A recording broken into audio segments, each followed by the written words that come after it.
You want to knit by holding two yarns together. How do you decide what weight yarns do you need to use? There is a very simple answer and there is a bit more complicated answer. For the very simple answer, if you want to add one strand of mohair to your work, mohair yarn will add exactly one yarn weight to your base yarn. Fingering weight plus mohair would make a sports weight, worsted weight plus mohair would make a rayon weight, and so on. Similarly, if you were to use alpaca suri instead of mohair, that alpaca strand will add 1.5 weight of yarn.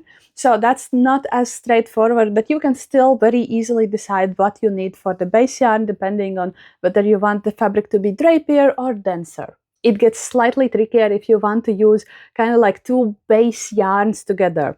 For example, here I will be knitting a pattern that calls for a DK weight yarn, and I will be holding together two fingering weight yarns. These conversions aren't as straightforward with those. You kind of need to experiment a bit, or you could go to Ravelry and see what other people are doing when they're holding the yarns together, and you could learn that way.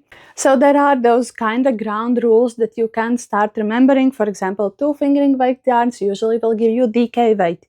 If you put together three fingering weight yarns, you will normally get like an Aran or even maybe bulky weight yarn. And of course, you always need to swatch to see if you like the fabric, what gauge you need to use, what needles you need to use. I recently made this hat from leftover cotton yarns. I already knew that I wanted to knit about like 14 stitches gauge. Initially, I started my swatch with 4 fingering weight yarns held together, but for those yarns it didn't work out. It was too dense. So I dropped one yarn, tried out a swatch with 3 fingering weight yarns together, and that gave me a very nice fabric that I really enjoyed. And of course, then there are those specialty kind fluffy yarns that aren't like mohair lace weight. They are way thicker. For example, for this sweater, for the darker blue, I used Drops Melody held together with Drops Alpaca. Drops Alpaca is a fingering weight yarn, and meanwhile Drops Melody is the fluffy yarn that's kind of at a bulky weight, but because it's a fluffy yarn, it's kind of moldable. You can do with it many different things. And this sweater is knit